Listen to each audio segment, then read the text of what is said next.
Welcome, everybody, to the Onward VR Master League. My name's NightFiree with 2 E's. I'm joined by my co-caster, Etch. Etch, how are you doing today?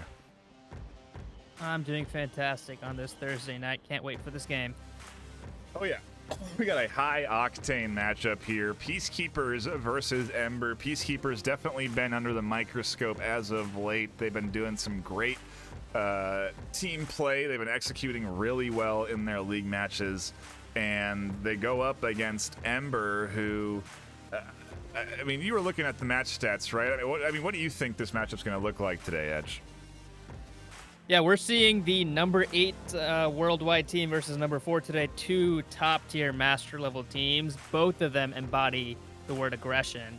Yeah. They've got fast cappers. They've got, a lot of aggressive plays. So we're going to see kind of, both of them butting heads with that aggression. And, PK are 3-2 and Ember are 4-1 on the season, both doing very well. This is an important game for both of them for the rankings. Yeah, I mean, we're into the... We're at the 2/3 mark. No, the 1/3 mark, I should say. We're into that first shift up in the map pool and what that means for, what your map choices are, because now I think it's every 6 weeks we shift up what the maps are. And I mean, what Suburbia's out and Shipyard's in. Am I correct? Is that it? Yeah, so USS Quest is out, Suburbia made it back in, and Shipyard's in. Okay. USS Quest is out, that's right. Yep. And Cargo is back in. Sorry, I forgot about that one. We get an old classic back. Yeah, I did see some Cargo play, I think this week already, the cast yesterday from Trip. Yeah. And it's one of the things that's got me, again, most excited about this season. The shift up in the top 10 is great to see, a bunch of new faces there. But then we also do have this freshness every couple of weeks that gets introduced into the league, where teams have to then really shift up their strategy. And we'll get into it today, but let's get into it, because we're 2 players away from having a full lobby and ready to go. And we do have our pick bans. Etch, what do we get? What do we got here? So something interesting to point out about maps is that both these teams are just lining up in their maps. We're into week 5, and I just want to read out the maps that these 2 teams are strong at and love. Sand, Bazaar, USS Quest, Snowpeak are the exact 4 maps that both of these teams have chosen in the past 4 weeks, which is just so interesting to think about what picks we're going to see coming down the line.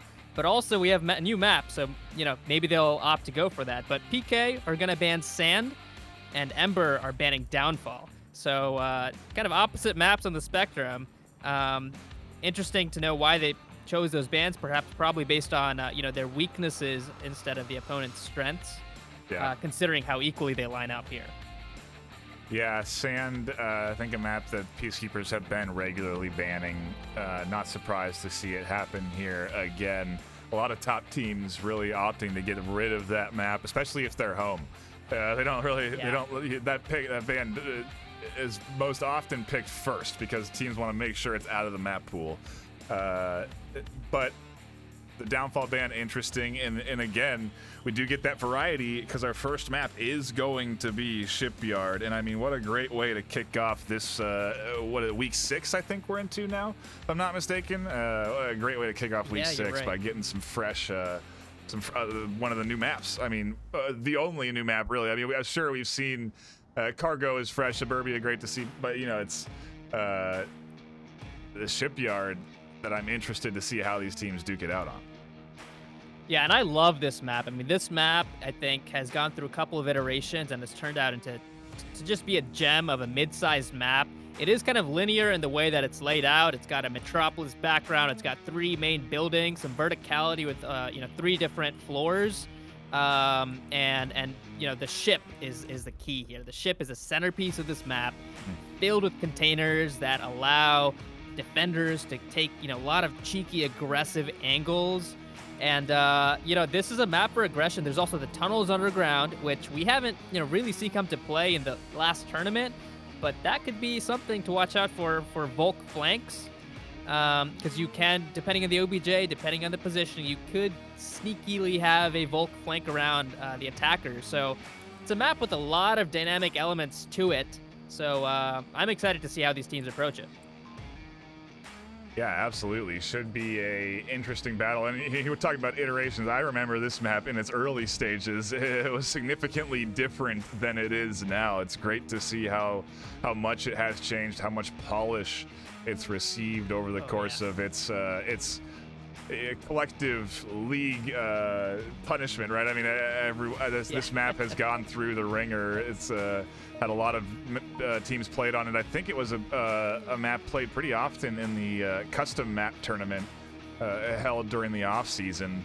And I'm excited to see it here now in regular season. And we don't have to wait any longer to see what happens in this matchup. We are diving into round one, Peacekeepers versus Ember. Shipyard kicking it off. Don't forget that. Yep, we've got the ship objective to start off. This is one that it's gonna be about who controls the ship, and we can quickly see as 3 of Ember are pushing towards the west side of ship. Pretty aggressive, and they're gonna deny Peacekeepers access to the ship. Yeah, it's going to be an early fight here as Quokka takes some early shots. Nardu's now going to look for the retry. Switch crossing out. Somehow finds the snapshot and able to trade onto Nardu. Quokka's applying pressure. Quick here trying to catch shots from up top on the roof. Captain Soda's looking for the reinforcement up on the ledge as well as Quokka is getting aggressive out the gate here on their first round. Yeah, Quokka's got to deal with Captain Soda up top, and then he can go confirm Nardu's body, but he's going to make this peek. Captain might get this. Nardu's still making callouts, so we're in a 4.5v3. What Quokka does here is going to shape control of the ship now. Absolutely. We'll see what he does and how he works through this little bit of a conundrum that he's in. The objective up on that ship, and he's going to opt to go up for the roof. He spots one Virus, able to find the headshot. Down goes Quokka, the full kill, and Peacekeepers now 5-2 of Ember. Ember, their aggressive defensive start did not pay off. Yeah, Peacekeepers opted to take some early spots like the middle roof and the spawn roof, which allowed them to get those picks onto those aggressive pushers. As now they can get on the ship. Great Quick, Nardu, and Rush is all getting on the ship as Captain gets another pick, making it a 5v1. Milkman can be res, so it could become a 5v2, but this is going to be tough to defend now. Yeah, Light Shaper looking like he's going to drop down, try and get that res, try and even the odds a little bit. He can't, as Nardu confirms that, and now it is all up to Light Shaper up here on the top ledge. He's catching a lot of fire. He's looking for that one, the one on the outside, and he can't hit those shots, just missing them. Yeah, it's going to be a tough hold. 1v5, start of the round. Light Shaper is lucky they're not closer to OBJ, but Virus gets the kill. I mean, that could have been a cap if the timing was different. Yeah, absolutely. I mean, they, you know, early round jitters, right? You have to assume that they're not going to try and get too aggressive, but certainly an opportunity. They should have had an accurate kill count, considering nobody full died. They had the res come in. All 5 were left up there. I think that's actually a flawless round 1 from Peacekeepers. 0 deaths on the board, and a good way to start off the first round of the series. Yeah, I agree. I think, you know, I mean, for aggressive teams, round 1 is a bit of a feeler round to understand, you know, how is the opposition playing? How aggressive are they playing? What is the style of aggression they're taking? And this ship, again, I'll point it out, there's a lot of sneaky spots that you can get to, you can tuck in. This is a defender's paradise in many ways. So I think PK might play it that way, and they'll tuck in, they'll let him push them, and you know, make the Marsoc have to play their hand and clear all those spots out. So we'll see maybe a different style of aggression there. It's you know, again, Shipyard in a lot of ways like USS Quest. It's got that diversity to it. It has some very close range tunnels and cargo crates reminiscent of the map Cargo, and not just because there's crates, but because there's a lot of tight angles, but then also these long range shots that can get you know, picked up if you take refuge up on the top of the center building here. There's a lot of options, which I'm interested to see again how these teams act on and utilize, and we'll see if Ember can get a good offensive round for themselves, because they certainly need to bounce back after finding no kills in round 1. I am. Yes, can you hear me? Yeah, looking at how Ember's lining up, it seems like I'm going to opt for south push instead of challenging the ship off the bat. On the PK side, we're seeing 2 kind of pushing up towards the middle of the ship, 1 going all the way south. And they're in a similar formation, but not engaging as early. And there it is. Sequick gets Quokka trying to get on the ship, and now Switch has to see if he wants to push this red ramp or fall back. A great flash from Sequick right onto Switch. A follow-up flash. I don't think that's going to continue to stun him, but he doesn't push out on it, and Switch is going to get away with his life as he tucks back in. Love to see that utility coming out, but ultimately doesn't turn into anything. Yeah, PK are not going to push this open area in front of the red ramp, which I think is smart. I mean, they've got rushers all the way on the west side of the ship. Switch is trapped, you know? It's going to be a trade, or he should rotate, but Virus finds Lightshaper in the south, in the middle. Sequick finding the Milkman trade. Ember getting picked apart as they try to make their entry. Hailfire not providing the suppressive fire onto this angle that Sequick and Soda are taking. Rushers find Switch. Finally, Hailfire takes the shots onto Sequick, but a little bit too late as he's into the 1v4. Yeah, he's in a tough place. If he goes towards this red ramp, which it looks like he's going to do, he's going to face rushers. All the rushers is dropping back now. If he goes southeast, he's got to deal with Virus. Both of these are, I mean, pretty strong positions. And he might engage Rusher. Rusher's going to see him. Yep, Rusher sees him. Takes him out. Peacekeepers win it with 4 up. Yeah, and that's let's put a couple of things into the frame of mind, right? This is Peacekeepers map pick. It is the first time that this map's been played, as far as I'm concerned, with this new map pool. And I assume some teams are just not ready for it. You know, I would think that you would then opt to ban a map that you're unprepared for, but maybe, you know, you're kind of wagering that both those are going to be, it's going to go both ways. But if Peacekeepers are picking it and they're home and it's the first map they pick, I presume that they have been, I mean, there's a chance that they've been practicing this map for a few weeks, that they've been preparing for Shipyard in their back pocket, just something that they can be good at for the chance that it's in the map pool. And here it is. Absolutely. You know, in the map pool, and I'm sure some teams are going to have strats. You know, they're going to have stuff that they remember from the custom map tournament, even. You know.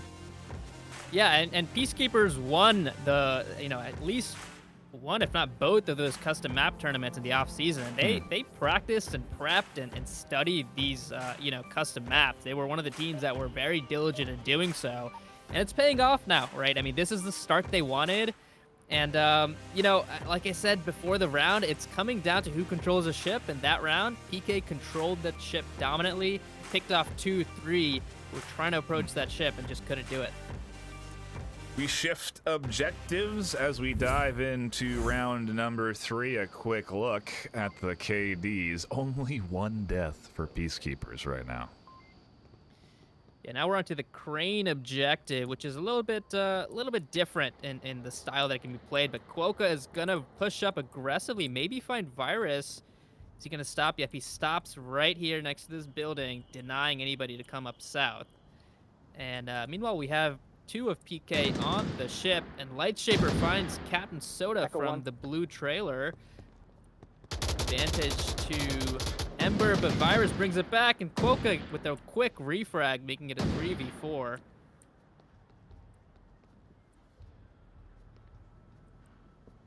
Yeah, we gotta shift our attention back over to the shipyard. The ship itself. Hailfire is taking an interesting position. He's dropped off the roof, or that top ledge, and down onto the top of the cargo crates. Rushers seems unaware.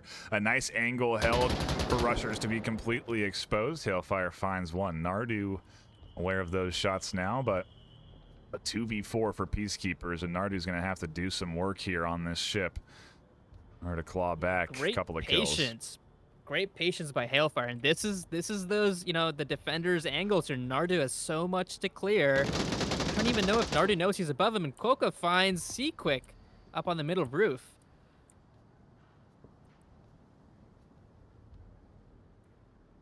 Yeah, I love to see it too. It's you see it on maps like Downfall, right, where you hold a very late kill box angle, and you just wait for the team to push in. That's what that play was. I mean, you wouldn't know Hailfire was there. There's no way to check that. The roof can't spot him, nothing until that angle is until you're there exposed. Nardu does find Milkman looking for something there. Hailfire drops down for the trade. Ember are on the board, 2-1.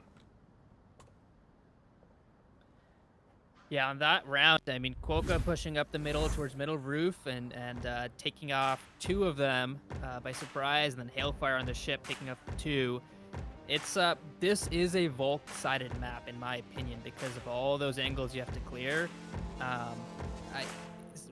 Contrary to how round one, the first objective played out, I think that this is a hard map to win in Marsoc. Yeah, it is still a bit of a toss-up. I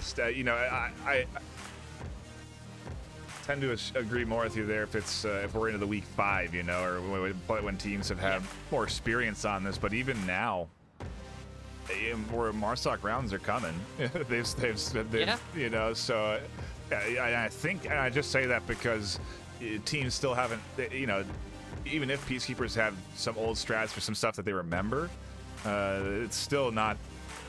Maybe not fresh in their mind, and so there's gaps in the defenses still here that can be exposed, and we'll see if Ember can put together a Marsoc round here and bounce back a little bit. But I haven't seen really much. One thing I'm surprised I haven't seen more of, and maybe it's just because the favoritism has shifted so heavily to flashes, is I just have not seen a lot of smokes deployed. There just hasn't been a lot of smoke, and I wonder if maybe some smokes here could go to good use to get close to this objective and open up a cap opportunity even. Yeah, PK used a few smokes on their push towards the ship, but they just haven't, played kind of the pivotal role to deny visibility or angles. Possibly because these teams don't know the angles that they need to block off, right? That's that familiarity you're talking about. But we move on to round 4 as the bulk of Ember are now pushing the south and middle. There's some long angles that Peacekeepers are holding, though. Quokka does cross one bit of vision. The communication should come in there. And goes down early. Lightshaper finds the refrag onto rushers. Delta with 1. Oh, man. Captain Soda on this rooftop. That's such a pivotal point of map control here. He owns that roof, and he can swing and look at any part of the map. They've got to deal with him. But Quokka gets Seaquick, and Captain gets Milkman. They've got to deal with Captain somehow. Yeah, he's pretty far from objective, though. That's the real risk. Lightshaper is charging in. Switch, danger, close. I mean, if they don't have the angles here... Oh, man. This is an easy cap opportunity. Lightshaper's here on objective. Nardu can't see it. They're confused. Switch is punching the code in. They can't believe they made it here, and they get the cap. Wow. I mean, and that's one of the things I was Scratch what I said. No, hey, Marsoc. It goes all the way around. Okay, we're also unfamiliar with the strats that we'll see here on this map. And one of the things I was just thinking, just looking at the map, is again the diversity that it has. Yes, Soda had a great top position there, but the map has a lot of very high walls, a lot of walls that you really can't see over. And Switch and Nardu just walked right up. I mean, there's no way, unless Soda was full peeking the ledge, that he would have been able to see any of this movement. And once they made it into the courtyard, it was done.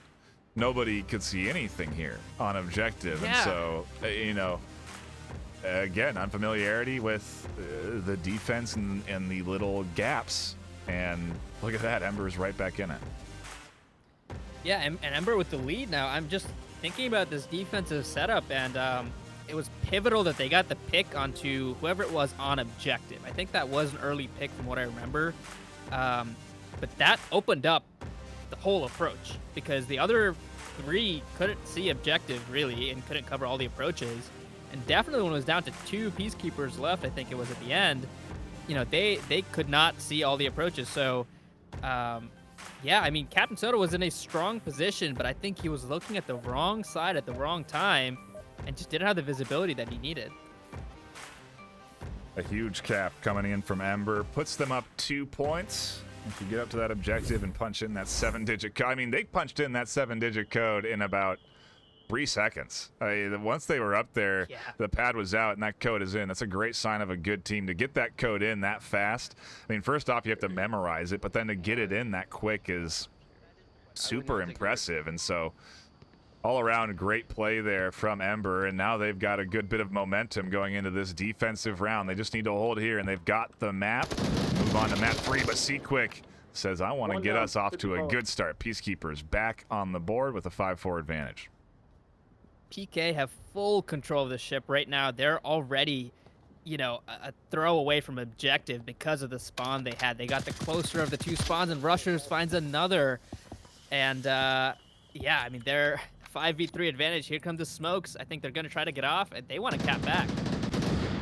Switch able to catch out C-Quick. Another down on roof. I think we 2 down there up on the top, but these smokes are very well placed right on the gaps, perfectly covering their entrance down this ramp if they so choose. Soda's looking for a bit of a peek up and over, as is Nardu, but they're not going to find much. Milkman's staying pretty tucked in. Ember patiently waiting for the push to come through as Nardu tries to catch some shots onto Milkman.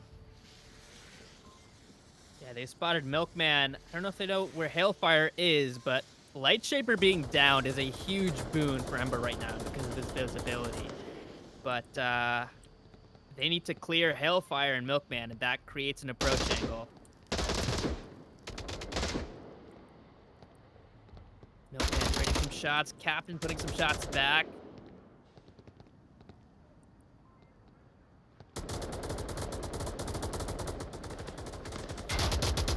Suppressive fire there up onto the roof just to draw the attention away. Provide a nice noise suppression so that Soda can swing here, and Milkman hears nothing. And Nardu takes up the position, and Hailfire is looking for the refrag. Another smoke coming in. Some great smoke placements here on these gaps, but Hailfire, I mean, this is the patient angle I like talking about. This is what I'm talking about here. Hailfire is waiting for a very late cross from this Peacekeepers offense. Captain's gonna make it. He makes it, but Captain wins that trade, and now it's all up to Switch on objective. What are they gonna do? I think if Nardu pushes right in and finds him. Wow. We are all tied up here in round 6. Peacekeepers answering back very nicely. How many left alive there? 3, I think, at the end of the day, and finally some deaths getting put up on the board there. Things starting to even out on the KD side of things, and also on the score side of things. I mean, a great series. This is great. I mean, it's a back and forth. There's gaps in both.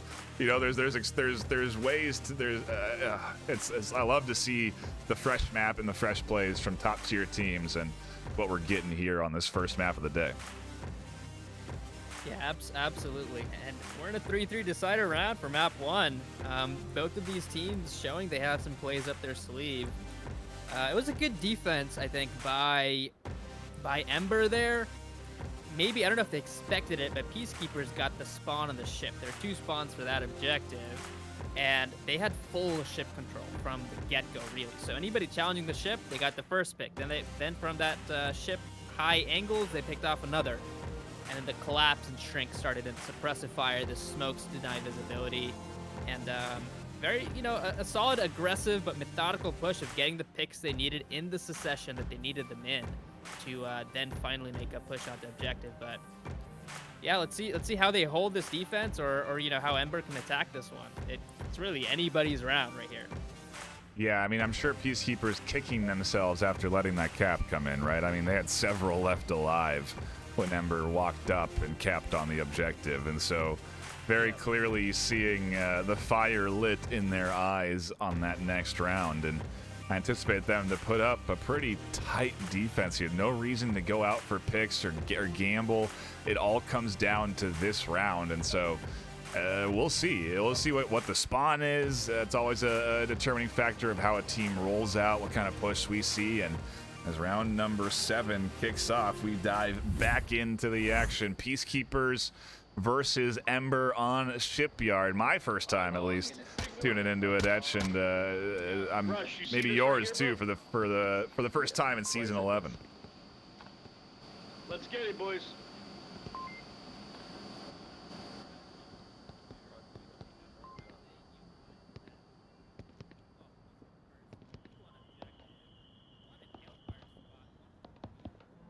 Look at this. Seaquick pushing out aggressive.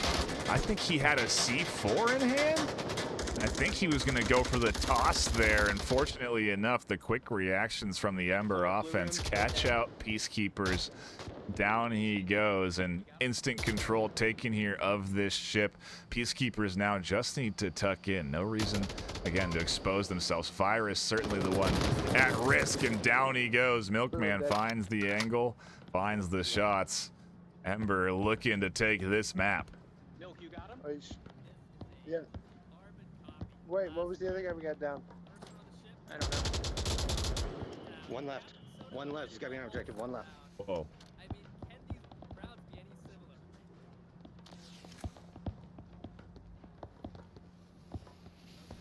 Maybe it's just me, Etch, but I can barely hear you now. I don't know what happened, but we'll try and get you back in. The push coming in there from Quokka. Rushers finds the refrag. The defense all comes down to Rushers, and the smoke actually playing to Rushers' advantage, allowing him to play on the outside. Milkman comes in the back door, finds the kill. Ember run away with the map and have the series lead as we go into their map pick on map 2.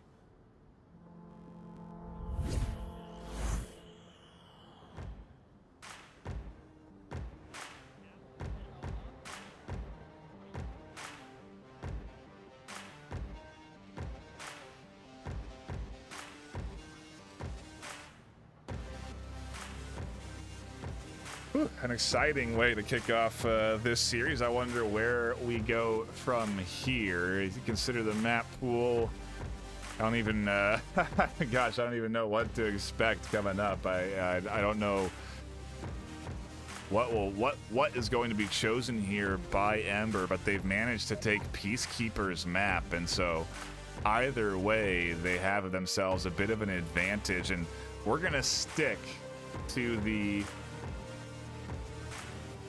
theme of cargo crates and also bring Etch back for the cargo map that we talked about, Etch. Yeah, here's 2 new maps in this pool that we're gonna see, and I mean that was fast. This is gonna be even faster.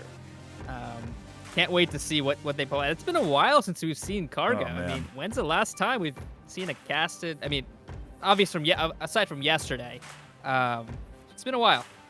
You know, it's been a while, but it's certainly not unfamiliar. A map that has been played a lot by both of these teams. Both of these teams very familiar with the cargo map.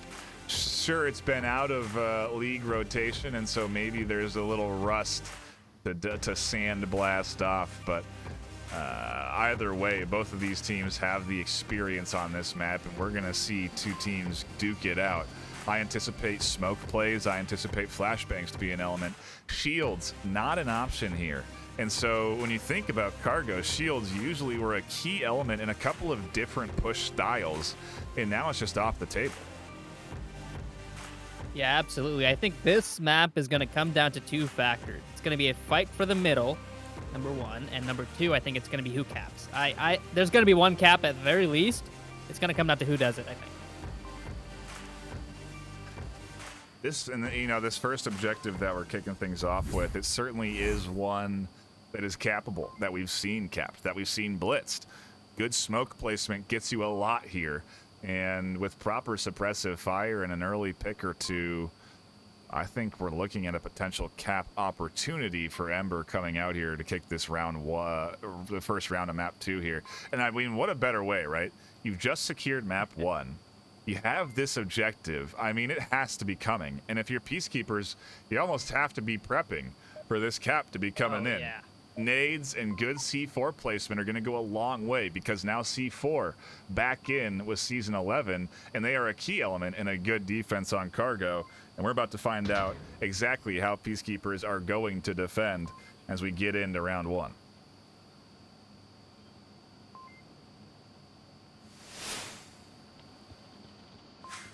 Smoke and a punch.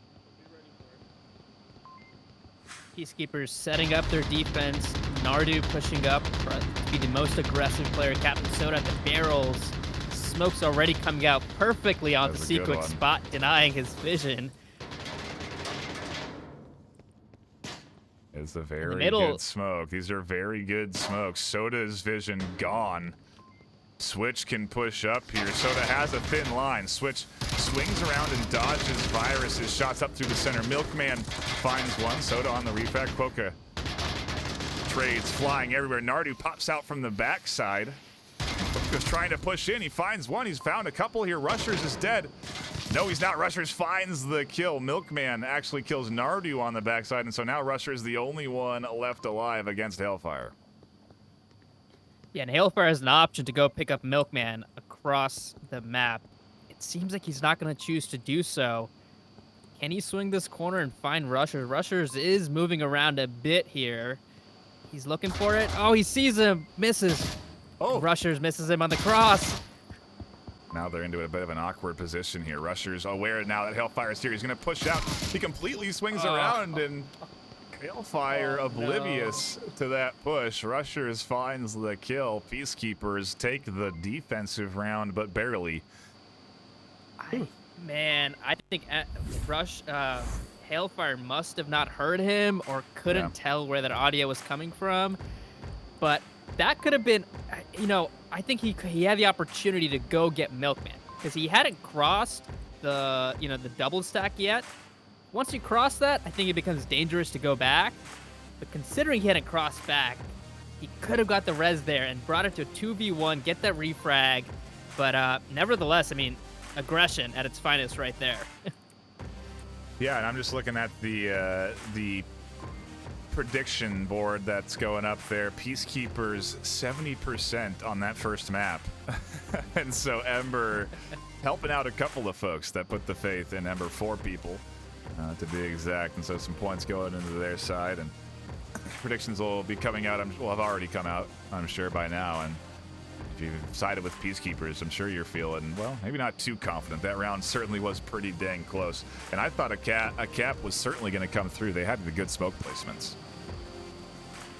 Yeah, I think that if they had cleared Nardu, who they kind of bypassed, and Nardu swung around behind them, I think they would have had at least one extra body. And that was a bit of a difference maker. I mean, surprised that Nardu didn't do more damage. They got a refrag very quickly, but let's see. I imagine we're going to see a similar defensive setup with some early aggression into the middle and then some wide angles on both sides. And I imagine we'll see a lot of smokes from PK. Back into the action, round 2 kicking off here with Ember on the defense. We'll see how they hold up, and again, what Peacekeepers throw out there. They're going to go early aggression, reserve. There's all kinds of styles you can roll out on cargo. Yeah, I'm hearing discussion about smokes from Peacekeepers. They are definitely prepping some heavy smoke plays, and they get the first pick as Virus gets Quokka. A huge pick. Yes, an aggressive swing too. They were Quokka going for a very early position, trying to tuck in unnoticed, but Peacekeepers charged in. They didn't play this slow, and Virus was able to get that first pick. Now it's opened up the center for their entry, but they have to get through J-Lo as he finds Nardu.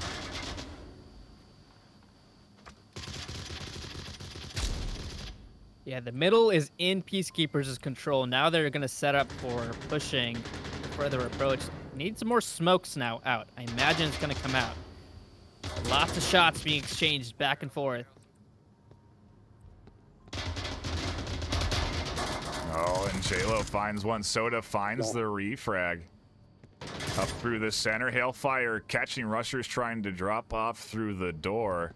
But they trade, actually, so it's still 2 apiece. Sequick's on the backside. Switch goes down. Milkman swings out, and Soda catches him getting too aggressive. Peacekeepers, they say, hey, we may have lost our map pick, but we're going to take yours as they take a 2-0 lead. Seems familiar, though. Oh, yeah, yeah. A lot similar to last map. And Cargo, we know from seeing past matches that it's rare to not see a 4-3, 4-2 kind of game on Cargo. Teams are always clawing back. Teams are always finding ways when objective changes to put some more points on the board. So we go to a new objective, and I imagine, we'll see. Actually, the objective is pretty similar to the last one, but I think we'll see Ember put some points here on this one. It is similar, but it doesn't have the same cap potential, in my opinion. You know, the smokes and the coverage is just a little bit different, and so we'll see. Most oftentimes, this objective ends in a team wipe. Very rarely have I seen somebody actually able to get into even a position to cap, just because it's so easy to cover all of the angles. There's not really a space to tuck in here and capture the objective unless you're doused in smoke. Yeah, that's the play. If you douse it with smoke, get into the container, and get that quick cap in, which we know Ember can do. Sure. That's potentially the approach. But I agree with you. I think this is definitely one of the less capable objectives on Cargo. That being said, it doesn't say a lot because almost every objective is capable in Cargo. But we'll see. I mean, let's see if Peacekeepers hold a similar template to last time, where they sent one to the middle and the others kind of hanging back with long angles, or if they get more aggressive. Indeed, we will. So far, they've been able to come out just on top. Been some close rounds, but they are up 2-0, and now Ember back on the offense. And again, a similar objective position, but just on the other side of the cargo crate now. And I gotta wonder, does Cargo have new objectives? One new objective, yep. Boy, getting me excited. Quokka gets the first pick onto Sequick. Nardu and Quokka with the trade. Both of them resable. Quokka, the easier res. Actually, Nardu is also going to get resed. Watch out with the res. They res, third guy. And Switch tried to get the first res. Yeah, Switch tried to get the quick res in, but the confirm comes through. JLo finds the kill there. Hailfire, trades all the way through center. The team kill from Switch onto Hailfire. Switch goes down in a trade with Virus, and Ember come out on top. Milkman on the back, the last one alive. Wow. I couldn't even, a lot of trades there that all happened in the midfield while the push was coming in from the back, from the weird round. Yeah. So we had one pick from Ember to start it off. Then we had Quokka and Nardu trade in the middle. Both teams trying to res those trades. Peacekeepers get the trade and the confirm, but JLo swings and finds both of them, and then goes down. And then it was left to one defender who they found, but not before they got a team kill on Ember's side, making it closer than it should have been. Ugh. That was a weird round. A standard cargo round though at that, and Yep. a win for Ember either way, and so they're on the board. They're a Marsoc win too, so now they go on the defense, and with this objective too, it's weird. I say weird because with this objective, Peacekeepers did not need to extend. You don't need to look for trades early. You can actually afford to create a tight kill box. You can play very reserved. You can play a patient defensive setup with this objective, just because there's no potential for them to cap in front of you or around. It's the angles are much easier to cover. The late angles are much easier to cover, and we'll see if Ember decide to play it patiently or if they try and extend like Peacekeepers did there and look for picks. Nice little snacky snack in there. I'm hearing smokes come out already to deny some visibility, and it looks like we are going to see at least Quokka push out to the middle. Similarly to where Nardu was, and a C4 gets thrown out under the double stack. A lot of pre-fire coming out from Peacekeepers early. Ooh. Jeez Louise. A lot of pre-fire. I mean, nothing but it.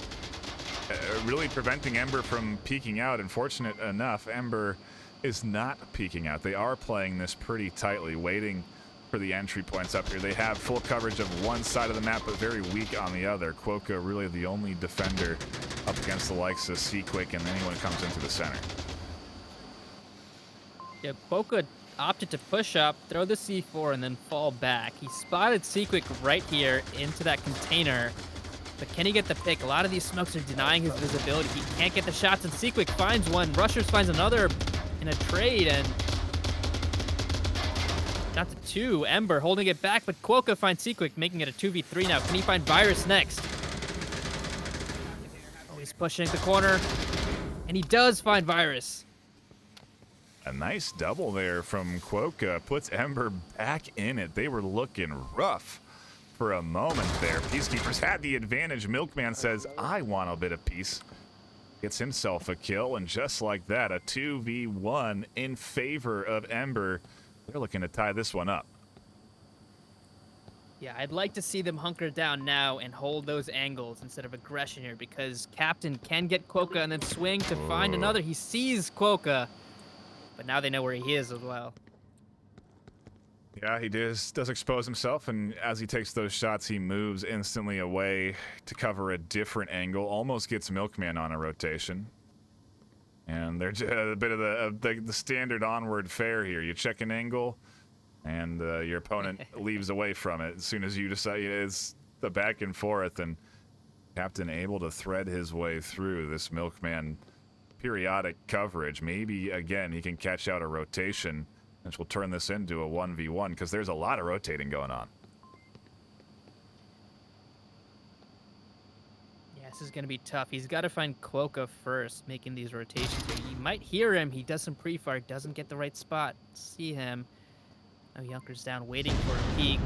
C4 goes out, doesn't find it, but he does find Milkman. Ooh, and he spotted the other there. So Soda getting information and dropping off the question. Oh, and he tucks back. Wow, very fortunate Quokka wasn't covering there. And Soda tying this thing up one apiece. Quokka now tucked into a pretty good spot and just has to patiently wait here. Doesn't need to extend, doesn't need to look for a pick. Can wait for Soda to try and push out. But we'll see what happens. There's 3 minutes left on the clock. Yeah, Quokka opting to stop the rotation and to hold this strong angle here, knowing where Captain is. I think he's going to have this, but he's not looking quite wide enough. Will he turn and get the shots? Captain does have an advantage depending where he goes. Nobody's going to walk into Quokka's line of fire. He misses the shots. Oh, wow. Another life given to Soda, and both do a little bit of shifting on the position. Quokka in a real line. Yeah, we're seeing the adjustments. What a rotation to come across all the way here. Take This is good. Effectively the same angle, but now surprising Captain Soda from this side. This is good. He just has to hold this angle. No need to extend, look for picks. Can just wait. And Soda definitely not going to be ready for this rotation. I mean, that was a crazy rotation, but just the instincts to do that on Quokka, just fantastic. And Soda's still worried about that tight angle. He's going to check it. Quokka gets information. Yeah, Quokka doesn't shoot there, which is pivotal. He does not give away his spot. And now Captain's opting to rotate back because he knows he's not there. I don't think he's going to expect it. He's not going to expect it. Quokka finds the shots and takes out Captain. What a play.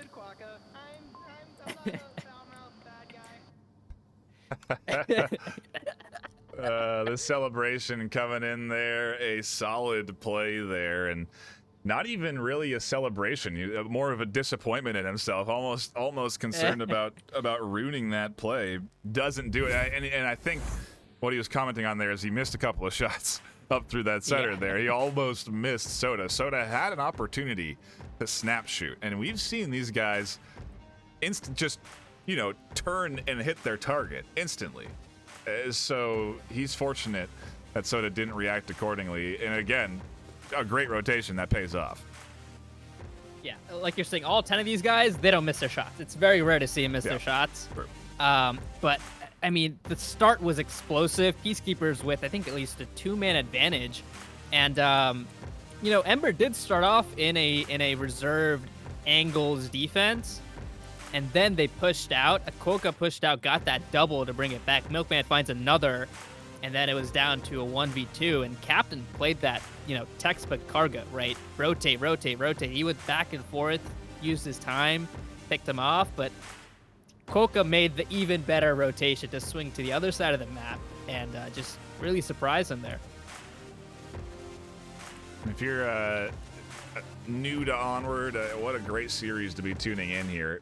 Seeing a fresh map and how teams approach that, seeing that these top teams aren't perfect, but when you come down to it, when you get into a map that they both know, it's pure chaos. Both teams duking it out fist to fist, and Cargo's tied up here 2 apiece, just like the last map was when it went to 3-3. I think we're on track for that here on Cargo, unless a cap can come through. We've seen a cap already, and so I'm not going to count it out for either one of these teams, really. I think Peacekeepers equally capable of aggressing on a map like this and getting a cap. And, when you think about the choice, a little bit of a risky pick from Ember to pick into a close quarters map, because if you're going to go anywhere, Peacekeepers are going to be comfortable in the close quarters.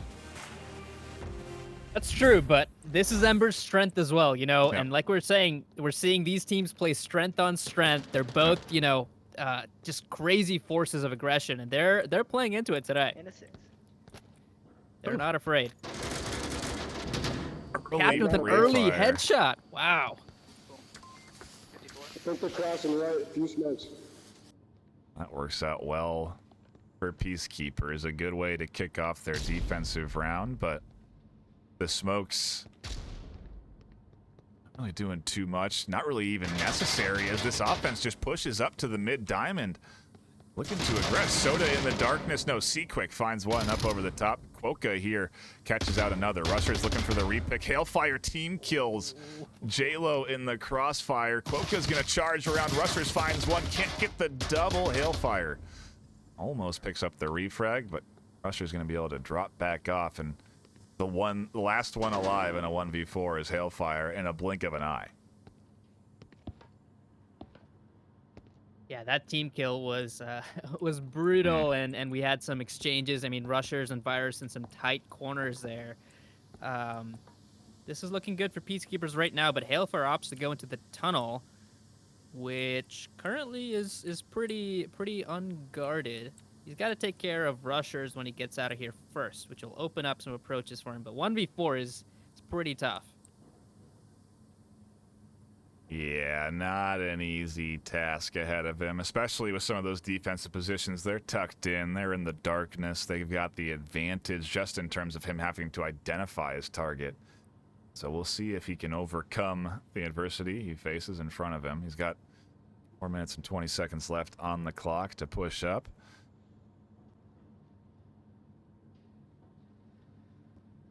Yeah, I think he's worried about some aggression and flanks, as he knows he's against a high numbers disadvantage. So he's looking back, holding back, taking some defensive spots. But Rushers with an angle here, he might catch Hailfire as he crosses this doorway.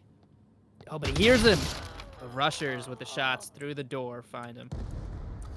Yeah, a good pickup there. A good snapshot from Rushers to catch him trying to swing around that doorway. And Peacekeepers, oh, this seems familiar. Just like round one, bounce back from a tough start and now have a 3-2 lead. Ember do go on the defense, but and on this objective, certainly one I think that they can rebuttal nicely on. And so, again, I think we're headed to a 3-3. Yeah, we'll have to see how Ember choose to play this objective. Of course, as we know, the defense does spawn on the west side of the map, and you have to cross this wide open pre-fire lane to get to objective.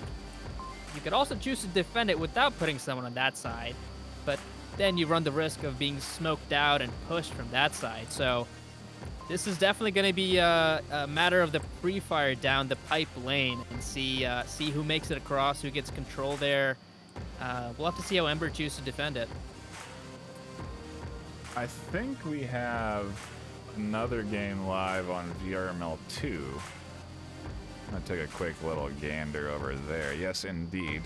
Trips over there casting, so if you do want to get over there, take a look at some other action in between rounds or during the downtime, you certainly can. But I mean, hey, we are headed to a map 3 decider here against 2 top teams in the league, so you make your choice. Either way, we'll probably be headed over there after the end of this series, so eventually we'll be dropping everybody off for that action, but more games are live, so something to note if you are not familiar with how things work. We do cast a lot of Onward VRML action. If you don't know what VRML is, the bot has been notifying everyone every once in a while in chat. It is a community-run esports league, competitive esports league with prizes from sponsors that you've seen take on the bottom right there of your screen and during intermission and timeouts and replays. And teams ultimately compete in a ranked ladder system. And right now, as we've been mentioning, we are watching 2 top teams duke it out. Ember versus Peacekeepers. A close series here, a best of 3 as they all are. Right now, Peacekeepers on the cusp of securing this second map and pushing us to a series decider for map 3. That early pre-fire and smokes coming out. JLo and Milkman now trapped. I think they're trying to cross. JLo does go for the cross. So far, he's halfway there.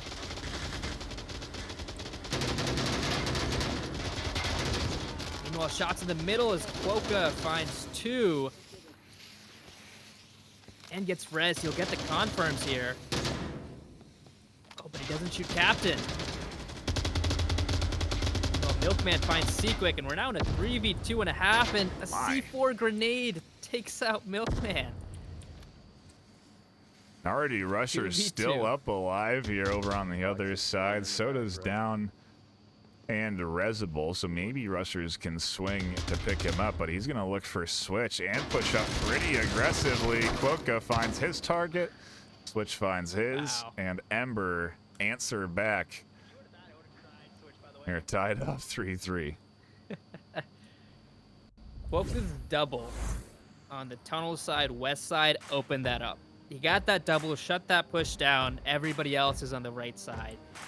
They couldn't get the pinch onto them. And we're going to go now to what I think is the most capable objective on this map. So this is what we want to end on.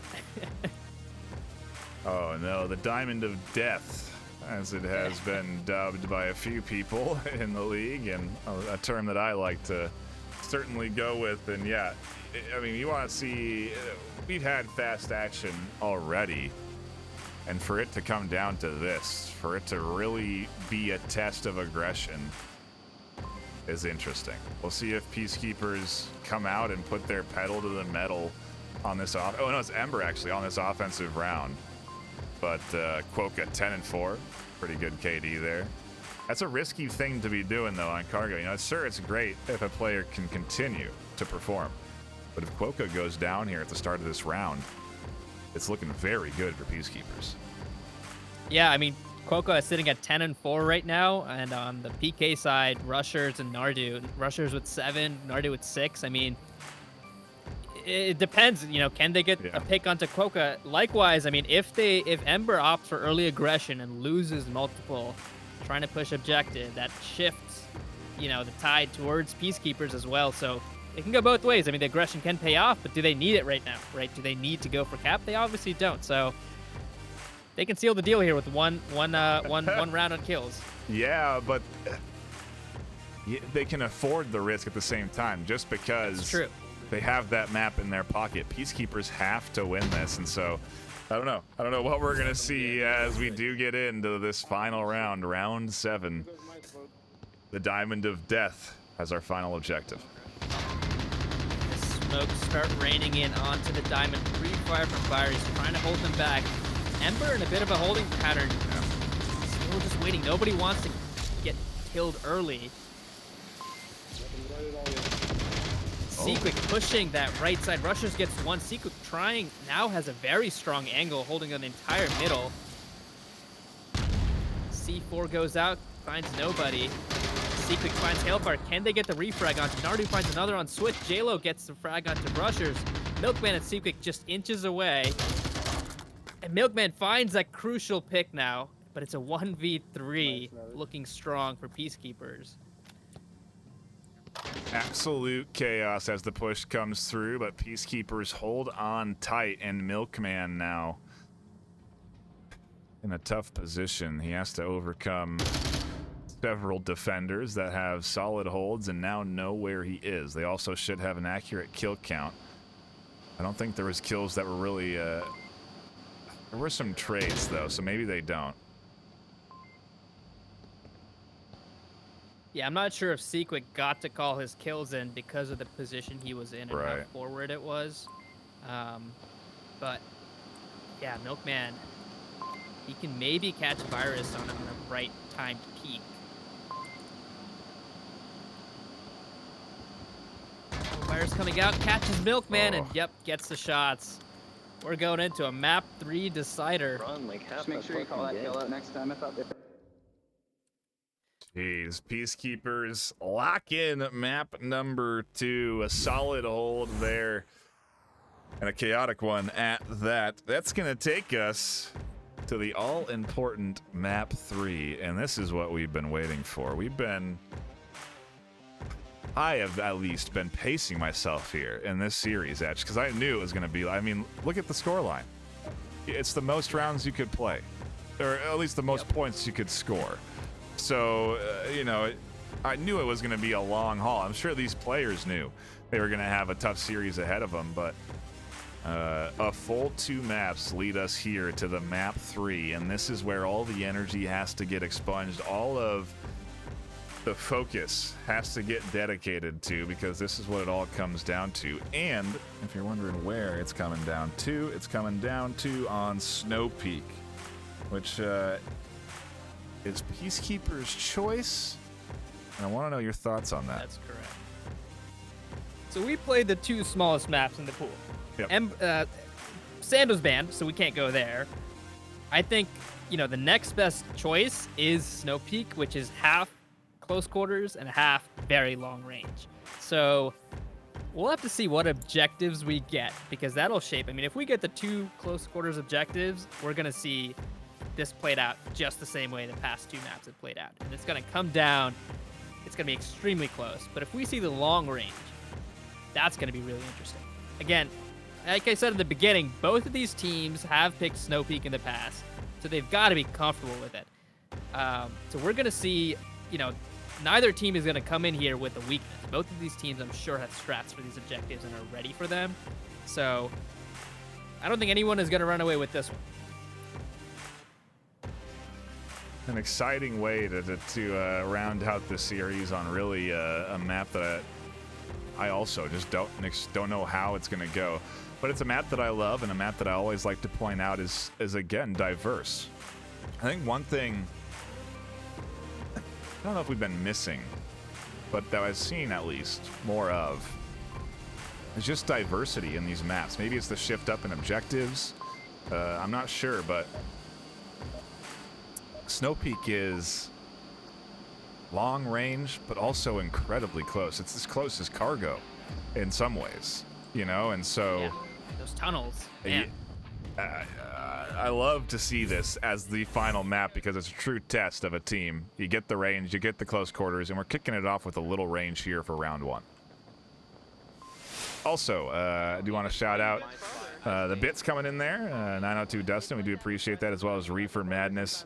Also, some folks following offline. And if you haven't already, be sure to hit that follow button here, because we do a lot of these kinds of casts here, almost daily at this point. But if you like what you see, there's more to get. And we're going to start off with that northwest hangar objective. Not one of the close ones, and Peacekeepers on offense do not get the quick spawn, but Ember with an aggressive push all the way, sending 2 up north, Hailfire and Quokka. They're in one of the Marsoc spawns right now that are possible for this objective. And they're going to see Quokka might be the first resistance into 3 of Peacekeepers here. He's in a very, very strong angle. He's going to spot rushers any second. There it is. He gets one. -1. Friendly. Oh no, not expecting more to be there though. He has reinforcements that have come in. PKM, Hailfire trying to find some shots down onto Soda and Virus, but thinks better of it. Doesn't want to challenge that, and as he backs up, Sequick comes out of nowhere from the north. The long rotation from him ends up paying off. Didn't even see it come through. Yeah, fantastic comms to get that rotation, identify where Hailfire was. And we're in a 4v3. I mean, Ember, that was a risky push. If Peacekeepers had got the quick spawn, man, that would have been crazy. They didn't. And now the 2 forward defenders are out. Switch is the next one, and Switch gets Sequick. He's also in an aggressive spot here. Got an accurate kill count. And Nardu is dangerously close to objective here. He's got to deal with Milkman, but if he does, this could be a cap. I think he's going to see Milkman. Oh, he just misses him. Oh my gosh. Can he get Milk? Onward. Oh, he gets spotted by Switch, I think. Maybe. I saw a laser. No, that was JLo just kind of shifting his position. Oh man, if he had got Milk there, that was a cap. And he had the right idea. He was looking in the corner, and as he looks, Milk, as with some sort of, psychic ability, drops down perfectly. I mean, classic Onward. Yeah. You peek the angle, as soon as you drop off, it's gone. Nardu peeks, Milk is holding a swings. great angle. Wow. I did not expect that at all. I thought Milkman was dead. Comes down now to Virus and Captain Soda pushing up through the center, just like it. I mean, the series, dude. Now it's tied up 2 apiece for round 1. And neither one of these teams gives an inch when it, especially now. They are all, every kill is going to be battled for. Sniper tower on objective. And I mean, listen to the These comms 2 too. teams match up so well. They know how the other thinks. They're so close in the ways that they play, and now JLo and Switch have to hold it down. The remaining attack is going to come from effectively the north mid. They should know that it's coming from there. I think JLo might be the first one to find Captain. We'll have to see how this exchange goes. Well, the Captain's looking for Switch, or towards that angle at least. Yeah, he is pushed up nicely here. It's a common spot, though, to be tucked into, so I'd be surprised if it doesn't get checked. And as Switch goes down, things get bad. Soda checks it. JLo swings. 1-1 now. JLo and Virus going to come together any second, and Virus gets the shots onto him. That could have gone any way. Peacekeepers take 1. Round 1. Just by the skin of their teeth. That's how I think every round's gonna be here on Snow Peak, especially as it is a series decider. We do always play the third map out, but oftentimes a team has already secured a win. So a win or a loss on that third map means less. Here it means quite a bit, though, and they're going to be battling every inch as Peacekeepers somehow get that round just barely. But what a great way to kick off this map for them. Their map pick, they get the Marsoc win. They take away what is often considered the Marsoc advantage, because as the Volk advantage, because you get to defend and simply hold the objective. But sometimes it's not that simple, as Peacekeepers prove there. And I mean, now they have to defend themselves. I don't know. I don't even. When you get this at this tier, I feel like that Volk, the idea of the Volk advantage really starts to kind of go out the window. Yeah, I think on Downfall it's still very strong. On Snow Peak, I don't know. I used to think it's strong, but I mean, if we get the tunnel objective or the warehouse objective, this could shift just as quickly, right? Ember, let's say, even if it's 2-0 Ember could come back and make it 2-2 just as quickly. So you're right. I don't think bulk advantage is that dominant here. Yo, 92, 93, 94. We're going to get a different spawn for Ember now. Ember is spawning across the lake in that south hangar. So we'll see. I think we'll see a very different attack potentially, or it's going to be the same one, just slower. 92, 92, 92, 93, 94. Fucking love that number. You are hearing strategy here. If you're new, again, these teams have to memorize a 7-digit code. And I think if everything I've picked up is accurate, it is 93, 92, 94. So pretty, I think there's maybe another digit there that they're not including in that easy to memorize digits. But either way, they're very much thinking about cap, and that's how you have to be ready. That's how you get quick caps. You have it the code memorized before you even get up to the objective, so that once you're there, it's in your brain. You can pull from it. And then cap the objective within 3 seconds, as we've seen from Ember. Quokka is able to get up here and toss a nice little nade that results in nothing. If you don't play Onward, here's an assignment for you. Remember that code till the end of the round, and you'll know that it's not an easy thing to do. And imagine that under stress. But Quokka, he's close. He's the closest attacker now to this objective, and 1 or 2 picks, and there is an opening here. And they get those picks. There's a guy underneath the lake watchtower. Spots out Soda, but can't get those shots off. I actually think he's shooting towards the tower. Oh, you're right. Yeah, you're right. There isn't anyone. I'm not sure what he's shooting at. He has an angle down onto Soda if he looks for it. Oh, he's missing it. In the darkness, it's tough to spot Yeah. Soda. There it is. Oh, now he's I think taking he sees shots. it. Yeah. Just when Soda, walks away from it. But Of course. Meanwhile, we missed, I think, JLo and Seaquick trading. JLo still Switch still resable. Coco's gonna opt to get this res. Let me know where. I might have traded with him. Yeah, Switch not sure if he got that kill, saying that We're might have dedicated to traded. Switch. So Alright, let's do That's it. how you dedicate to that. Are we going? They have a guy underneath the watchtower. He was calling me out. I'm gonna go back there though. You're just getting a little so bit of Coca a... heard virus. Yeah. That's what it was. Oh, okay.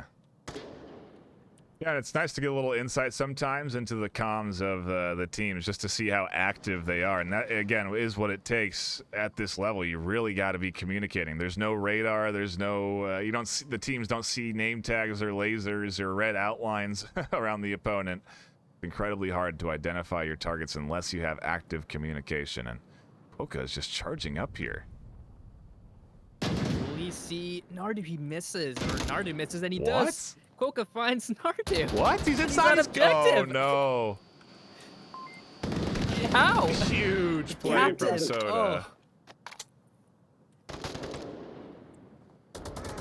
A huge play, but it completely threw off the defense. Soda had to overcommit to defending the objective. Everybody crashed back around, and as they were crashing and rotating, picks came out. Ember nicely execute a push onto OBJ. Quokka getting aggressive there, finding kills, and yep, we're tied up. One apiece.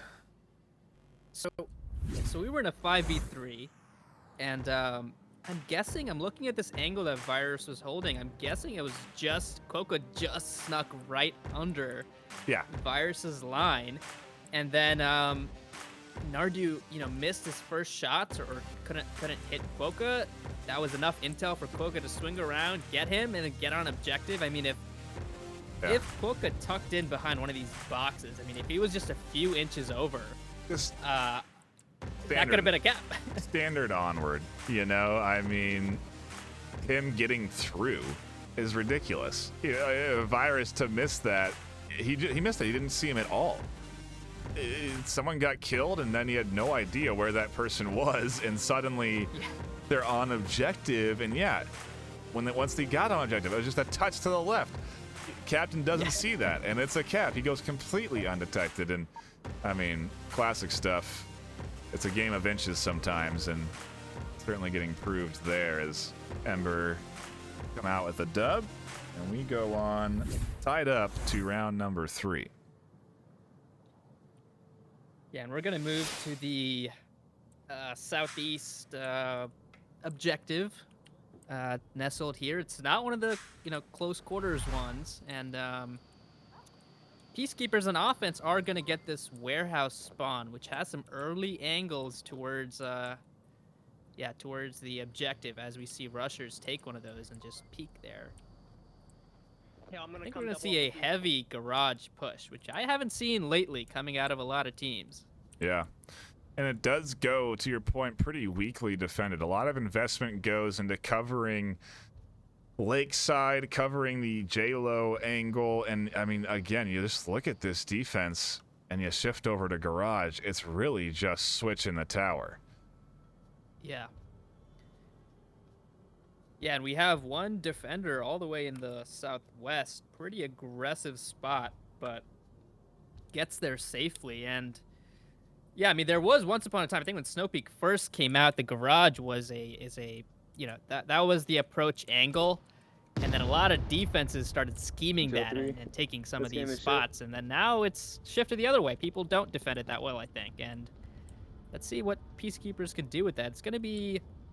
We're a minute and 10 seconds in, and they're still slowly making their approach, probably waiting for that garage push to stealthily get there. Didn't see anything in the middle yet.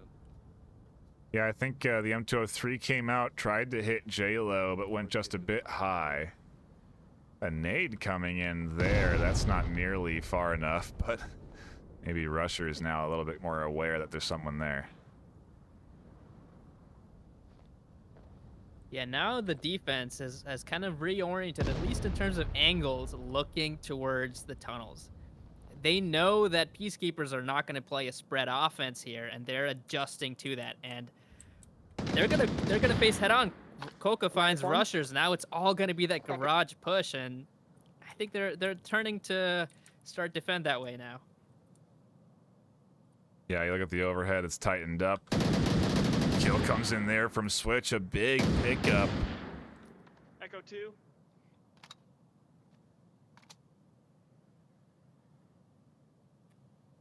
Yeah, I mean the arrows are all pointing towards this way. They do find Switch with the pre-fire through that penetrable defense, but Quokka coming to reinforce this angle, finds Virus and trades with him. I traded. Both of them trading too. So yeah, the call out is going to come in, so the defense should shift appropriately. Rez comes out and Confirm's going to come in here from Virus. Now they've got to be worried about the rest of this defense though, and that's when the utility comes in. Smoke's coming out here. He's at the hill overlooking me. He's like, Okay, Haskell Hill. Yeah, Haskell Hill. And Hailfire with a interesting angle, pretty far away, but cutting off this approach that Peacekeepers are gonna be making. He is a little blinded by smoke, but not too bad. I think he's gonna get at least one pick here and surprise them. And Seaquake with a nade. Wow. The M203 launch, nicely placed. Hellfire's position is going to be tested, but the smokes here going to do a lot of work, and it's allowing Soda to peek up over the top. J-Lo's also shifted, though, here. He may be pushing up. Is there any utility going to come up for him? A good flash would do wonders from J-Lo. Maybe he doesn't need it as he swings around the corner. Down goes Soda. Yeah, and we're in a 2v2.5, and Milkman can do a lot of calling out now. J-Lo finds Quick, and they trade. Oh, 1v1.5. Hailfire has to rotate back in, but maybe he's not going to. He could still hold this angle. Oh, he just misses Virus. Virus spots him, though. Yeah, we're into the 1v1. He has to crash back to cover the objective to catwatch it from the cap, and as he's concerned about the cap angles, as there's many, Virus has a easy time finding the exposed rotation. Peacekeepers take another Marsoc round, and we continue to trade them. as we are now into a 2-1 advantage to PK. I'm kind of surprised by that ending. I mean, Milkman had line of sight Yeah. towards Virus, so I'm not sure if the callouts weren't going in or maybe they weren't communicated properly, but oh man, I thought that could have gone the other way. Oh my goodness. Since the last shout out, we've had quite a few bits get thrown around. Quite a few. A bit of a bit battle, if you will, between 902 Dustin and Reefer Madness. Thank you guys so much for the donations. Those end up going back to us and the production team to help support what you see here, so we really do appreciate that. Also, if you have that Amazon Prime or that Twitch Prime, feel free to drop that subscription here. The support does come back again to us that put on the production and the show for you guys, and we really do appreciate that. So much appreciation to Reefer and 902 for duking it out for that top spot in the bit category, but the action is back at it as we hop back into it for round number 4. Yeah, and we're gonna get mirrored spawns for Ember. Let's see what their approach is gonna be.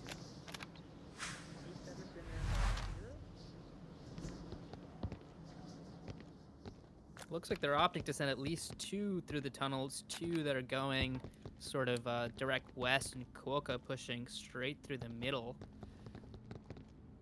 Meanwhile, a relatively similar Peacekeeper defensive setup, except they're opting to have 2 on the north side, and they don't have an aggressive western push. And a similar tower staircase, or Seaquick actually goes behind the tower this time instead of on the tower. Well, they probably had north spawn. Yeah, and this is some high-level communication here. Rusher's IDs Quokka on the cross.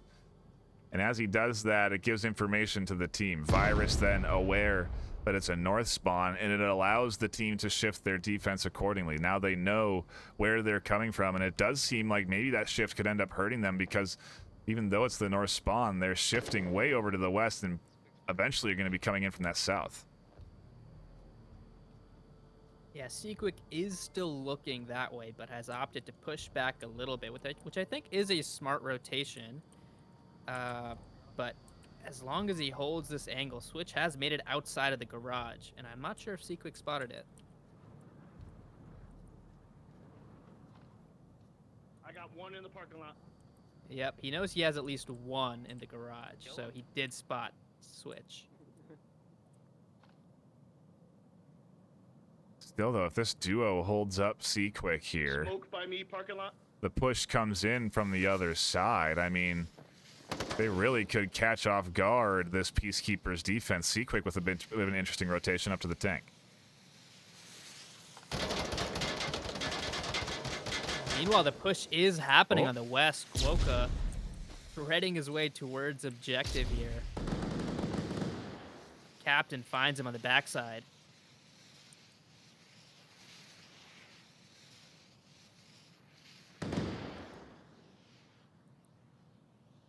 No one's there for the refrag. Unfortunately, Switch pushing on to Quick here, and he does find him with a... But not before Quick finds J-Lo. Good pinch from Ember there. Yeah, opens up the entire south now. Switch here, gonna meet up with Milkman and Hailfire, and the trio is gonna enter in from this south side.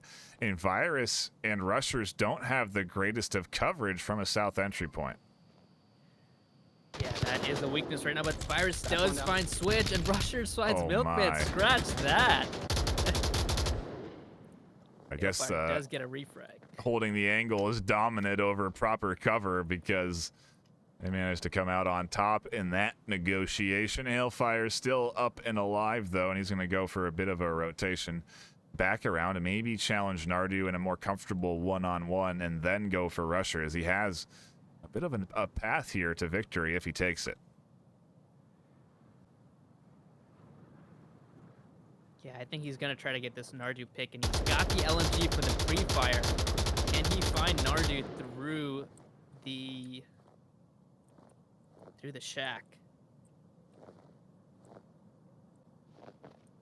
2.5 left, so plenty of time to work with, but The pressure is on here. I mean, Ember needs this round. They really don't want to let go of another one here, giving Peacekeepers a 3-1 lead going into what could be a kind of a crazy objective. I think we're going to go to a close quarters one here. We do still have one long range, one left available, but the odds are in favor of close quarters, and so...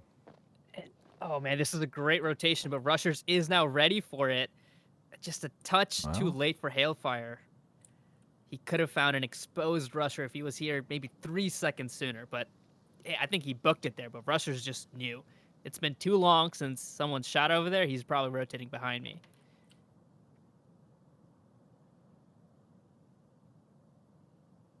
Rushers is a little confused. He doesn't know where the rotation is coming from. Hailfire plays this quietly. He might get Rushers. No snow crunching here.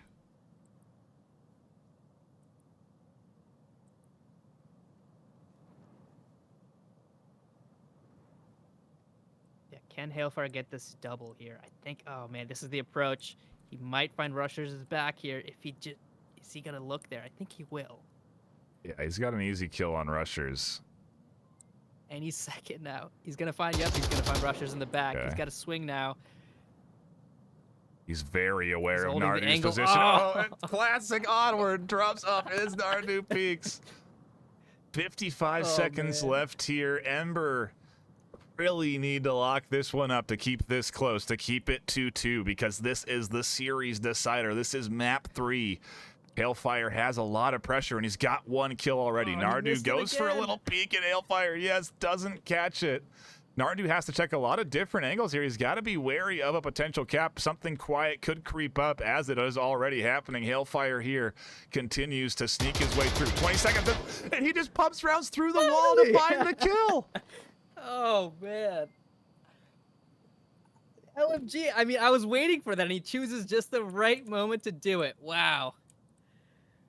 What a surprise, too. I mean, you talk about a way to end a round for yourself. You know, you take those shots, and then it's like you win. You're like, wait, what? I was just shooting my gun into a wall. We won? Okay, cool. A great rotation from Hailfire completely catches Peacekeepers off guard. We're tied up 2-2. I was just waiting for him to shoot through that shack, and he did it once, and then just rotated off of it, which took Rushers and Nardu to focus that way, right? They were like, okay, he's over here, he's shooting, let's focus that way. I think it was about a 20 to 30 second rotation, which was long enough for Rushers to second guess his thought process, rotate a little bit. But man, what a rotation from Hailfire. Just a fantastic clutch to bring Ember back into a 2-2. Yo, we've got a lot going on. We're over 2,800 followers now on Twitch, too. These are things to celebrate, people. Milestones that we are achieving. So, very nicely done. We're on the road to 3K there soon enough. The growth, certainly something we've been seeing. A lot of new faces coming in, a lot of new teams in the league. It's an exciting time, honestly, to be playing Onward. It feels fresh, you know? I agree. I absolutely agree. 5 years. And you were right. You know? We're about to go to a crazy objective. Oh yeah. I mean, it's mostly tunnel object. It's 2 to 1 from here. You know, where we got this, we've got the box, and then that far bottom left objective, that southeast objective. Yep. So it's gonna get a little hectic, a little crazy as we get into our next round. Peacekeepers do get one of the quick spawns. There's arguably 2 here, but they get the west quick spawn, and it's gonna be a quick push.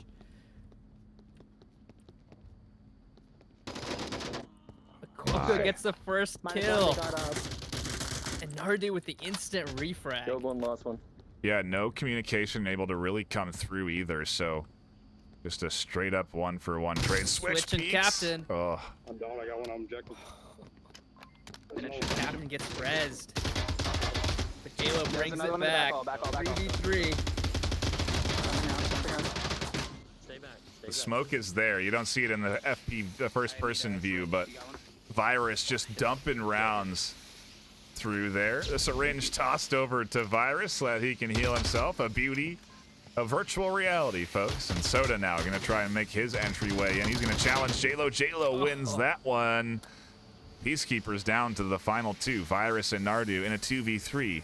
Not insurmountable, but certainly a task ahead of them. JLo's duck and repeat there was fantastic. He saw Captain, took the shots, went down, went back up, and gets the kill. That was a beautiful thing to watch. Now things slow down a little bit as Virus and Nardu opt for a little bit of stealth to reposition. They're pushing up, and Nardu and Hailfire will trade, leaving Virus all alone in a 1v2 clutch, but he's done it before. He can do it again. Little cord unspin there. Coming in as he rotates out, and we'll see what his plan is. I think he's going to end up taking the far east tunnel. And try and take this all the way through here and then challenge the other side of Milkman. A trend we've seen here in these 1v1s, 1v2s. The rotations really end up paying off, but Milkman's pretty tucked, and so it's not going to be an easy job for Virus. I mean, this right here is a defensive setup that you want, because both of these defenders are in a position. I mean, they can swing and they can get the refrag. So that's what they want to do. But can Virus line up a double here? He's about to exit here. He's clearing the snow mound. And once he knows it's clear, he will start to look that way. He could opt to get up on the snow mound, which... That would give him the angle. That would give him the angles. No one's checking that either. So oddly enough, it is the right play, but an incredibly risky one, and he's not going to opt for it.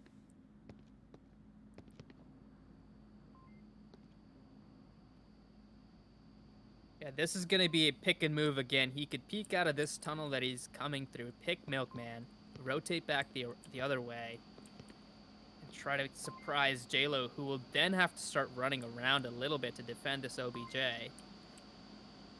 Milkman is not looking at this doorway, so this could go in Virus's direction. He's coming around. Oh, he sees the barrel. I think maybe, yep, he does, and he gets Milkman. Not a con from JLo's now rotating. Virus also going to rotate. No comms coming in from Milkman, though. Maybe he's staying quiet just so JLo can hear any sort of footsteps coming in, but the res is available. JLo doesn't seem to be going for it, and he is where he needs to be on objective. Virus smokes and crosses. Oh, wow, this is interesting. A lot of rotating coming in here again, and we'll see if it's enough. If Peacekeepers can win the 1v1, we're into the 2-minute drill. Yeah, Milkman is eyes for JLo right here. The tunnel that Virus is going to come out of, if he's going to opt to, looks like he's going to opt to come out of this main tunnel. Milkman will spot him first, call it out. Maybe that might just be the edge that JLo needs to turn and get the kill. But Virus is looking for JLo. He sees the barrel. He takes the shots. They swing the trade. Ember comes out on top. Wow. That was incredible. I mean, JLo, that was the second time that JLo gets that double peek, gets spotted, but is able to turn and sort of turn and burn and get the kill. But that was as close as you could have gotten. Ember has the lead, and for the first time is the one first to match point. Peacekeepers have beat him here in all the other rounds. I'm pretty sure they got 3-2 first, but Ember now on the cusp of also series point right now. Peacekeepers have a defensive round. It is in the tunnels. We stay here. And so we'll see what they end up doing. But a great hold there from Ember. A great rotation from Virus. He had the pre-fire in, but then lets up for a brief moment. And when he does, he goes down. Chaos, but it's what you expect when you're at the top tier. And Ember just barely coming out there on top 3-2. I mean, something to note there is that those were two exchanges where JLo opted to duck and repeat, while the Peacekeeper attacker opted to push and suppress. And I mean, I don't know if that's intentional or something that, you know, they've chosen to do today, but it's worked out in their favor in those aggressive exchanges. Is take the cover and then come back to attack. Said that was a trade, man. Back into the action, Peacekeepers. I should have just pushed for it. Bit of a back against the wall situation, but we'll see what ends up happening. And curious if we're going to see any C4 placements come through. Soda and Virus pushing out aggressively into the tunnels. They're fortunate that there wasn't a quick spawn here. Imagine if it was. Yeah, I think part of their push here is to identify that spawn. Yeah. And they now know it's not that spawn. They will probably soon know that it's not the other quick spawn, so they'll know that the last option is that southeast spawn. But Ember they're quickly surrounding quick. I think it is, 54. Or is it Virus? It's Virus. Virus finds 2. What a start for Peacekeepers. The push out into the tunnel nets them 2 early kills. C-Quicks ready for J-Lo. Rushers waiting and take shots here onto this duo. You want me? Rushers is Full engaging flash, with too. 2, holding them back. Oh no, and what was 2 becomes 1. The teleport bug strikes, zips one of the opponents away, and Got 1 down. oh, he's the last one alive. This is all on me. Yeah, I mean, Peacekeepers with 5 up. I mean, this is the round they need. You know, like you were saying, backs against the wall. They get that early aggression and get the picks they needed to hopefully secure this round.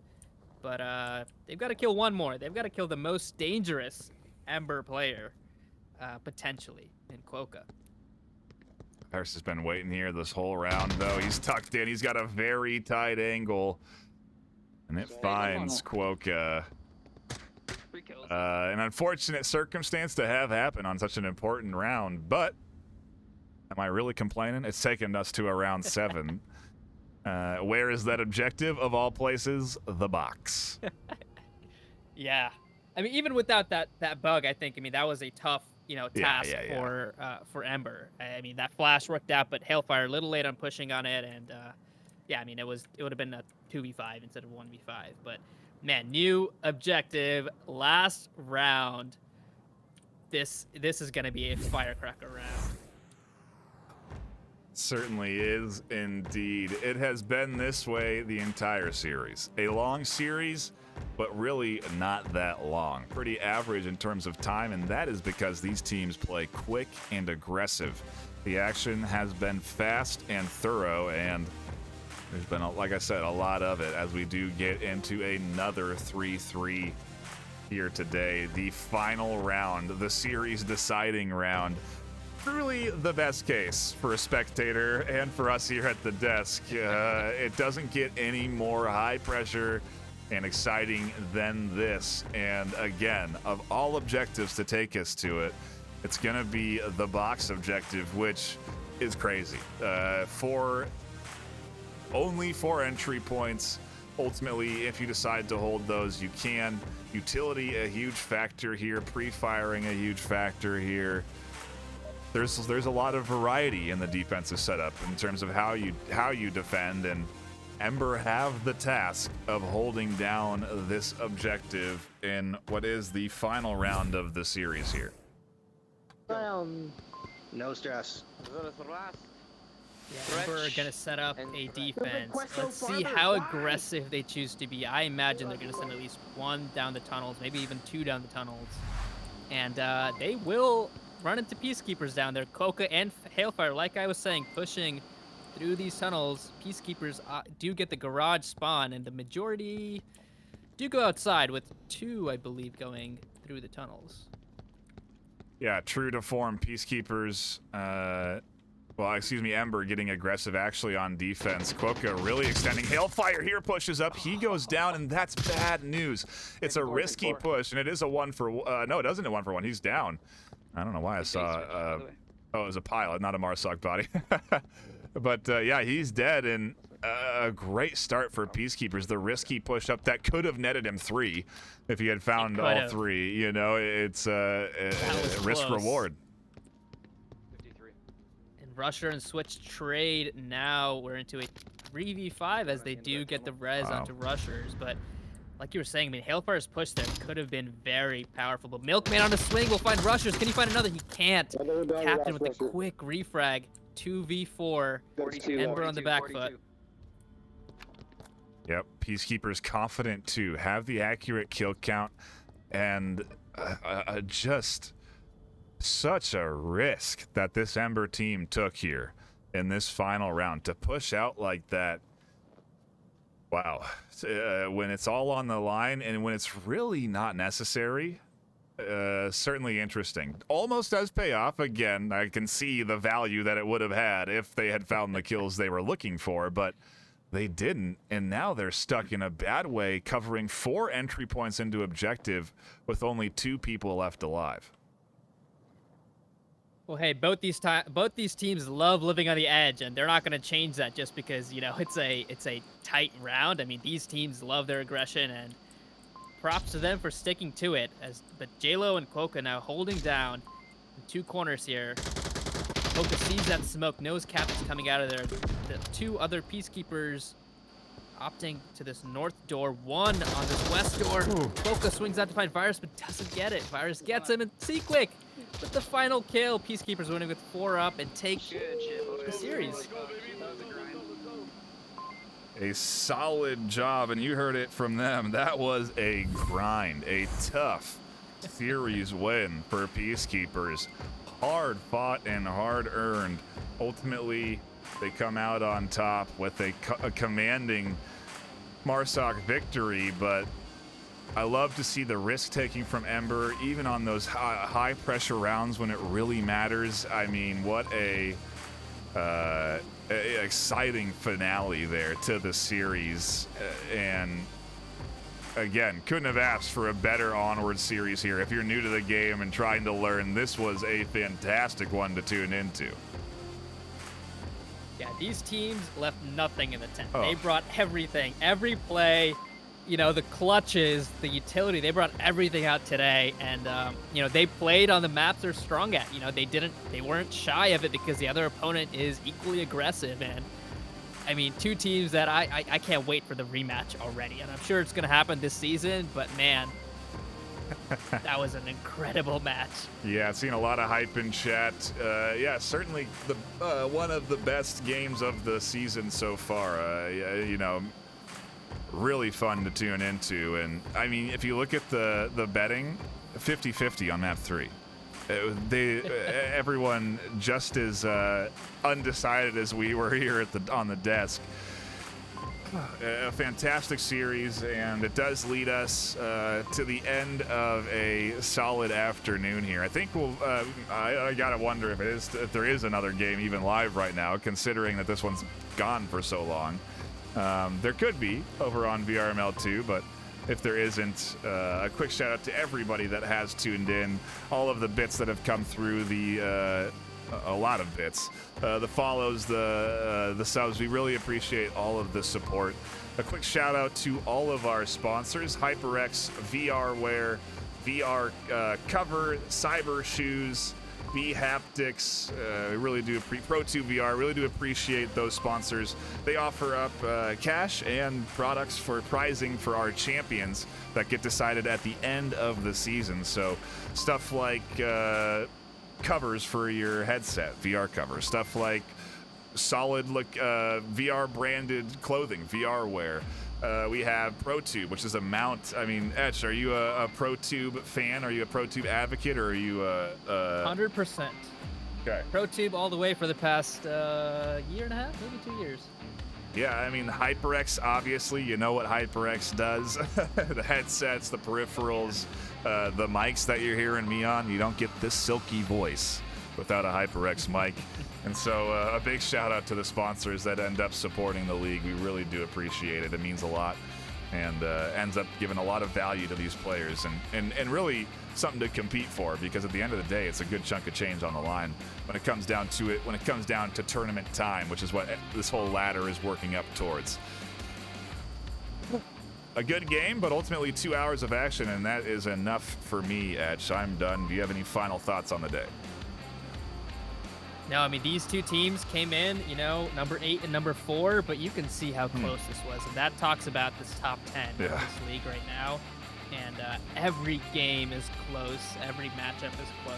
And it's a game of inches, and we saw that here. I mean, this could have gone any way. And, you know, this was a really fun match to tune into. And I'm sure there'll be more exciting matches this week, as there are a couple of good ones on the weekend.